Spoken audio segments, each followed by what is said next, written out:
గమనిస్తా ఉన్నారు, ప్రజలు చూస్తా ఉన్నారు. మీరు ఎందుకు మాట్లాడతారు ఇట్లా? ప్రజలకు మీ మొహాలు చూసి చూసి చూసి విసుగొచ్చింది, అందుకే పక్కన పడేసారు. 10 సంవత్సరాలు మీకు అవకాశం ఇస్తే ఒక్క హామీ కూడా నెరవేర్చలేదు. మీరు మాటలు చెప్తూ పబ్బం గడుపుకున్నారు. మీరు ప్రజలు అసెంబ్లీలో పక్కకు పెట్టినారు, మిమ్మల్ని పార్లమెంట్లో గుండు సున్నా ఇచ్చినారు మీకు. ఇంకా ప్రజల ముందుకు వచ్చేసి పొద్దుగా లేసి రేవంత్ రెడ్డి గారి పరిపాలన మీద, కాంగ్రెస్ పార్టీ పరిపాలన మీద విమర్శలు చేస్తే అసలు పొద్దుగా లేసి టీవీలు చూడాలని ప్రజలు విసుక్కునే పరిస్థితి వస్తూ ఉన్నది. సిగ్గులేదా వీళ్ళకని చెప్పేసి మాట్లాడుకుంటా ఉన్నారు. ఎందుకయ్యా ఏం మొహం పెట్టుకొని ప్రజల ముందుకు వస్తూ ఉన్నారు? ఏం మొహం పెట్టుకొని టీవీలో ముందుకు వస్తూ ఉన్నారు? ఏం మొహం పెట్టుకొని వాళ్ళ కాంగ్రెస్ పార్టీ విమర్శలు చేస్తూ ఉన్నారు? తగ్గండి, మీరు 4 రోజులు తగ్గండి, 4 రోజులు కామ్గా ఉండండి, మీ పని మీరు చేసుకోండి. తప్పైందని ఒప్పుకోండి, ముక్కు నేలకు రాయండి. తెలంగాణ రాష్ట్రంలో 10 సంవత్సరాలు అధికారం ఇస్తే ఏం చేయలేకపోయినాం, చాతగాని దద్దమ్మలం చవటలం అని చెప్పేసి చెంపలేసుకోండి. ఇదా మీరు ప్రజల కోసం మాట్లాడుతూ ఉంటే అసలు మనం చూసినాం, అందరం కూడా మీడియా వాళ్ళకి ఆంక్షలు పెట్టినారు, మనం చూడలేదా? బ్యాన్ చేసినారు, మనం చూడలేదా? వాళ్ళ ఇళ్ల చుట్టూ కంచెలేసుకొని కాపలా పెట్టుకొని దొరల్లాగా బతికి చూడలేదా? తెలంగాణ రాష్ట్రంలో గడీల పరిపాలనకు అంతం పడితే మళ్ళీ గడీలకు సున్నాలు వేసుకొని పరిపాలన సాగించిన సంగతి మనం చూడలేదా? ఈ రాష్ట్రంలో ధర్నాలు బంద్, రస్తారోకోలు బంద్, ఉద్యమాలు బంద్.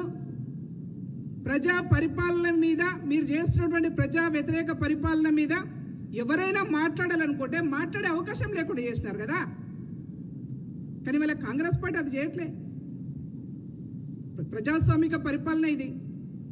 మీరు మాట్లాడుతూనే ఉన్నారు, ఇట్లనే అయిపోతుంది మీ పనిగా. పూర్తిగా ఫ్యూచర్లో కనుమరుగు చేస్తారు ప్రజలు. మీరు అట్లా మాట్లాడుతూ ఉంటే ప్రజలు పూర్తిగా విసుగొచ్చేసి తెలంగాణ భవన్కి తాళం వేసుకునే రోజు వస్తుంది మీకు. మంచిగా ఉండండి, మంచిగా బతికే ప్రయత్నం చేయండి. మేము మళ్ళీ చెప్తా ఉన్నాం, 10 సంవత్సరాల కాలంలో ఈ రాష్ట్రంలో దోపిడీలు చేసినాం. డెకాయిట్ల కన్నా పెద్ద ఎత్తున దోపిడీ చేస్తారు వీళ్ళు.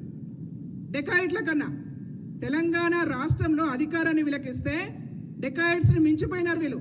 ఎందుకంటే కాళేశ్వరంలో దోపిడే, ప్రజా సంక్షేమ పథకాల పేరు మీద దోపిడే, చివరికి మనుషులు మనము ఒకరికొకరు మనసు విప్పి మాట్లాడుకోలేకుండా ఫోన్లు కూడా ట్యాపింగ్ చేసినటువంటి దుర్మార్గులు మీరు.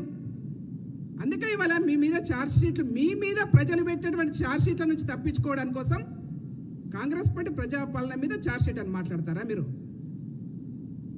భారతీయ జనతా పార్టీ ఓది ఎక్కడ?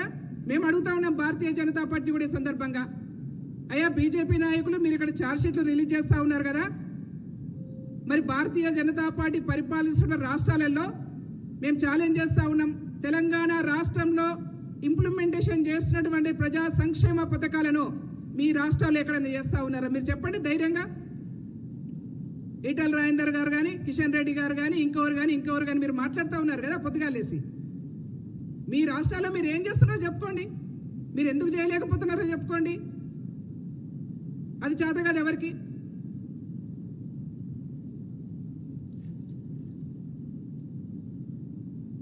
తెలంగాణ అంటేనే నీళ్లు, నిధులు, నియామకాలు మాట్లాడినరు. ఎక్కడ పోయినాయి అవన్నీ? ప్రజల కన్నీళ్లు మిగిల్చారు మీరు. అదే ఇవాళ తెలంగాణ రాష్ట్రంలో మేము గర్వంగా చెప్పుకుంటా ఉన్నాం, రైతులకు 2 లక్షల రుణమాఫీ చేసినాం మేము.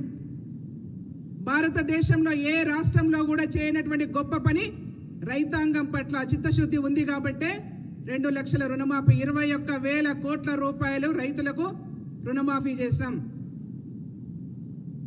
మీరు చెప్తున్నారు పొద్దుగా లేస్తే అయిపోయింది రేవంత్ రెడ్డి గారు అన్ని అప్పులు చేస్తారని. 52,000 కోట్ల రూపాయలు అప్పు చేస్తే 64,000 కోట్ల రూపాయలు సంక్షేమ పథకాలకు కేటాయించినాం. మీరు వస్తారా? చర్చకు సిద్ధమా? 10 సంవత్సరాల మీ పాపాల పరిపాలనకు 1 సంవత్సరం కాంగ్రెస్ పార్టీ అభివృద్ధి పరిపాలన మీద చర్చ చేయడానికి మేము సిద్ధంగా ఉన్నాం. మీరు వస్తారా చెప్పండి. ఇకనైనా అబద్ధాలు చెప్పడం మానుకోవాలి. నేను హరీష్ రావు గారికి ఒక వెల్విషర్గా చెప్తా ఉన్నాను. మేము కూడా ఉద్యమంలో పనిచేసినాం. టీఆర్ఎస్ ఫౌండర్గా పనిచేసినాం, తెలంగాణ జెండాలు పట్టుకున్నాం, రస్తారోకలు చేసినాం, ధర్నాలు చేసినాం, తన్నులు తిన్నాం, అరెస్టులైనాం. నేను హరీష్ రావు గారికి చెప్తా ఉన్నాను, ఇవాళ తెలంగాణ రాష్ట్ర భవన్లో మీ తెలంగాణ భవన్లో ఎంతమంది ఉద్యమకారులు ఉన్నారో ఒకసారి మీరు వెనక్కి తిరిగి చూసుకోండి. తెలంగాణ రాష్ట్రంలో ఉద్యమాలు చేస్తున్నటువంటి వాళ్ళ మీద కర్రలు పట్టుకొని అదరగొట్టి బెదరగొట్టినటువంటి వాళ్ళని మీ వెనక నిలబడ్డారు. ఉద్యమాలు చేస్తున్నటువంటి వాళ్ళు ఎవ్వరు కూడా లేరు. అందుకే హరీష్ రావు గారు కూడా నేను ఒక సూచన చేస్తా ఉన్నాను, 4 రోజులలో నీ పరిస్థితి కూడా గదే అవుతుంది ఆ భవన్ నుంచి. జాగ్రత్తగా ఉండు హరీష్ రావు. మళ్ళీ ఏ పాటలకైనా నీకు రావడానికి కొంత స్కోప్ కావాలి. అనవసరంగా ఇష్టం వచ్చినట్టు మాట్లాడే పరిస్థితి తీసుకొచ్చుకోకండి. ఇక తిట్ల కార్యక్రమం గురించి కేసీఆర్ తిట్టిన తిట్లు ఈ రాష్ట్రంలో ఎవరు తిట్లే. కర్త కర్మ క్రియ ఏదైనా ఉండంటే కేసీఆర్ గారే ఈ రాష్ట్రంలో. మాటలు మార్చేదానికి ఎవరైనా ఉండంటే దానికి ఆస్కారం ఆవిడ కేసీఆర్కే ఇవ్వాలి. ఇందాక చెప్పినట్టుగానే